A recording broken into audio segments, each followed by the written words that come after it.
Hi, welcome to my channel. ഇന്ന് നമുക്ക് egg fried rice എങ്ങനെയാണ് ഉണ്ടാക്കുന്നത് നോക്കാം. ഇത് വളരെ ഈസി ആയിട്ടുള്ളൊരു റെസിപ്പിയാണ്. പെട്ടെന്ന് തന്നെ ഉണ്ടാക്കിയെടുക്കാം. അതിനു മുമ്പ് നിങ്ങൾ ഈ ചാനൽ ആദ്യമായിട്ടാണ് കാണുന്നതെങ്കിൽ എൻ്റെ ചാനൽ സബ്സ്ക്രൈബ് ചെയ്യാൻ മറക്കരുത്. കൂടെ ആ ബെല്ലൈക്കണും കൂടെ പ്രസ് ചെയ്തേക്കണേ. എങ്ങനെയാണ് എഗ്ഗ് ഫ്രൈഡ് റൈസ് ഉണ്ടാക്കുന്നതെന്ന് നോക്കാം. ഇതിനു വേണ്ടി ഞാൻ 2 കപ്പ് ബസ്മതി റൈസാണ് എടുത്തിട്ടുള്ളത്. ഇത് നന്നായി കഴുകി വെള്ളത്തിൽ കുതിർത്ത് വയ്ക്കുക. ഒരു ഹാഫ് ആൻ അവർ അങ്ങനെ വെച്ചേക്കണം. അതിനുശേഷം ഒരു വലിയ കടായി എടുത്ത് അതിൽ കുറച്ച് അധികം വെള്ളം തിളച്ചതിന് ശേഷം റൈസ് ഇട്ട് കൊടുക്കുക. അതിലേക്ക് പാകത്തിന് ഉപ്പ് ചേർത്ത് കൊടുക്കുക. റൈസിന് പാകത്തിന് ഉപ്പ് വേണം. റൈസ് കുക്കായി വരുമ്പോൾ ഉപ്പ് ആവശ്യത്തിനുണ്ടായിരിക്കണം. കുറച്ച് ഓയിലും കൂടെ ചേർത്ത് കൊടുക്കുക. ഇനി അത് ക്ലോസ് ചെയ്ത് ഫ്ലെയിം സിമ്മിലാക്കിയിട്ട് കുക്കാവട്ടെ. ഇപ്പോൾ ഇത് പാകത്തിന് കുക്കായിട്ടുണ്ട്. ഇത് കംപ്ലീറ്റ് ആയിട്ട് കുക്കാവരുത്. ഒരു 1/4 ഭാഗം മാത്രമേ റൈസ് കുക്കാവാൻ പാടുള്ളൂ. അത് നമ്മളപ്പോൾ തന്നെ വേഗം ഒരു സ്ട്രെയിനറിലെടുത്ത് സ്ട്രെയിൻ ചെയ്ത് വയ്ക്കുക. എന്നിട്ട് ഒരു വലിയ പ്ലേറ്റ് അങ്ങനെ എന്തെങ്കിലും ഉണ്ടെങ്കിൽ അതിൽ ഇട്ട് വെച്ച് ഫാനിൻ്റെ അടിയിൽ കൊണ്ടുവയ്ക്കണം. അത് നന്നായി തണുത്തതിന് ശേഷം ഫ്രിഡ്ജിലേക്ക് എടുത്ത് വയ്ക്കുക ഞാൻ ചെയ്യാറുള്ളത്. ഒരു 2 hours ബിഫോറൊക്കെ കുക്ക് ചെയ്ത് 2 hours എങ്കിലും ഫ്രിഡ്ജിൽ വെക്കാറുണ്ട്. ഇനി നമുക്ക് അതിലേക്ക് ആവശ്യമുള്ള വെജിറ്റബിൾസ് എല്ലാം റെഡിയാക്കി വയ്ക്കാം. ഞാനിവിടെ ബീൻസ്, ക്യാരറ്റ്, ക്യാപ്സിക്കം, സ്പ്രിംഗ് ഒനിയനൊക്കെയാണ് എടുത്തിട്ടുള്ളത്. നിങ്ങൾക്ക് വേണമെങ്കിൽ ഗ്രീൻ പീസൊക്കെ എടുക്കാം. ഇനി നമുക്ക് ഫ്രൈഡ് റൈസ് ഉണ്ടാക്കാനുള്ള ഒരു ഫ്രൈ പാൻ, നല്ല ചുവട് കട്ടിയുള്ള ഒരു പാനാണ് യൂസ് ചെയ്യുന്നത്. അതിലേക്ക് 3 എഗ്ഗ് പൊട്ടിച്ചൊഴിച്ചിട്ട് അതിൽ കുറച്ച് കുരുമുളകും ഉപ്പും ഇട്ട് കൊടുക്കുക.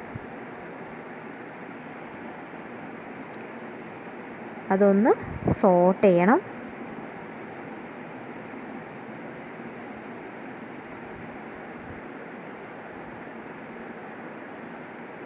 നന്നായിട്ടൊന്ന് ഇളക്കി കൊടുക്കുക. അത് കുക്കായതിന് ശേഷം ഒരു പ്ലേറ്റിലേക്ക് എടുത്തു വയ്ക്കുക.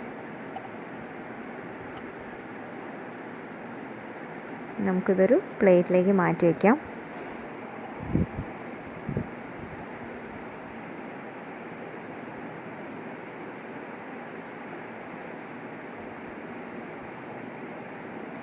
ഇനി ആ ഫ്രൈ പാനിൽ തന്നെ കുറച്ചുകൂടി ആവശ്യത്തിനുള്ള ഓയിൽ ഒഴിച്ച്, ഞാൻ സൺഫ്ലവർ ഓയിലാണ് യൂസ് ചെയ്യുന്നത്. ഓയിലൊഴിച്ച് അതിലേക്ക് ഒരു 1.5 ടേബിൾ സ്പൂൺ വെളുത്തുള്ളി ചെറുതാക്കി കട്ട് ചെയ്തത് ഇട്ട് കൊടുക്കുക. അതൊന്ന് ജസ്റ്റ് ഒന്ന് സോട്ട് ചെയ്താൽ മതി. ഫ്ലെയിമൊക്കെ ഹൈയിൽ തന്നെ ഇടണം. ഫ്രൈഡ് റൈസ് എല്ലാം കുക്ക് ചെയ്യുമ്പോൾ ഫ്ലെയിം ഹൈ ആക്കി വയ്ക്കണം. അതിലേക്ക് ഒരു സവാള ചെറുതാക്കി അരിഞ്ഞത് ചേർത്ത് കൊടുക്കുക. ജസ്റ്റ് ഒന്ന് സോട്ട് ചെയ്താൽ മതി.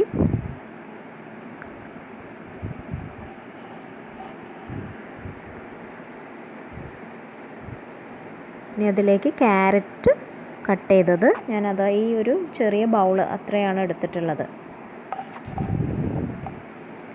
പിന്നെ ബീൻസ് ചെറുതാക്കി അരിഞ്ഞത്,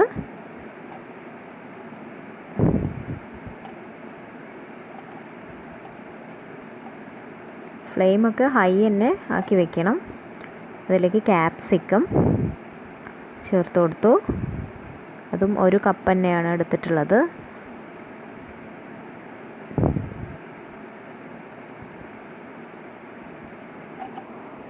ഇനി ഇതിലേക്ക് ഒരു 1.5 teaspoon soya sauce, 1.5 teaspoon chilli sauce, red chilli sauce ചേർത്ത് കൊടുത്ത് ഇളക്കി കൊടുക്കുക.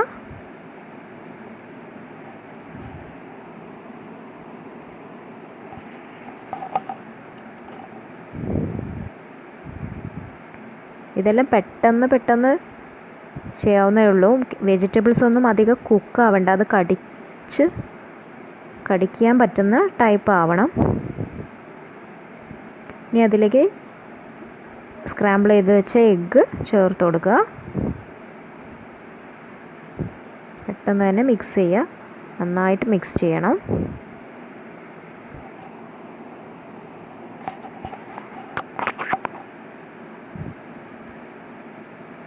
അതിലേക്ക് നമ്മൾ കുക്ക് ചെയ്ത് മാറ്റി വെച്ചിട്ടുള്ള റൈസ് ചേർത്ത് കൊടുക്കുക.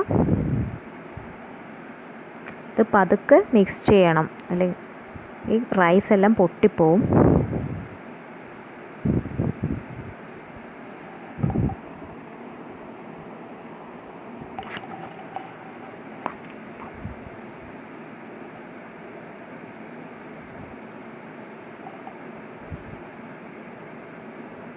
ഇനി 1 ടീസ്പൂൺ പെപ്പർ പൗഡർ ഇട്ട് കൊടുക്കുക.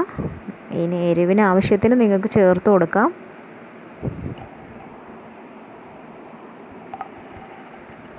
അവസാനമായിട്ട് ചെറുതാക്കി ചോപ്പ് ചെയ്ത് വെച്ച സ്പ്രിംഗ് ഒനിയൻ ചേർത്ത് കൊടുക്കുക.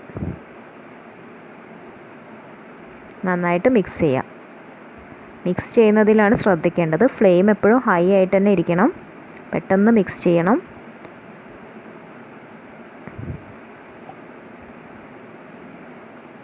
ഇപ്പോൾ നമ്മളുടെ റൈസൊക്കെ നല്ല ഇതായിട്ടുണ്ട്, വിട്ടാണ് നിൽക്കുന്നത്. ഒട്ടിപ്പിടിക്കാത്ത റൈസ് വേണം. അപ്പോൾ നമ്മളുടെ ഫ്രൈഡ് റൈസ് റെഡി ആയിട്ടുണ്ട്.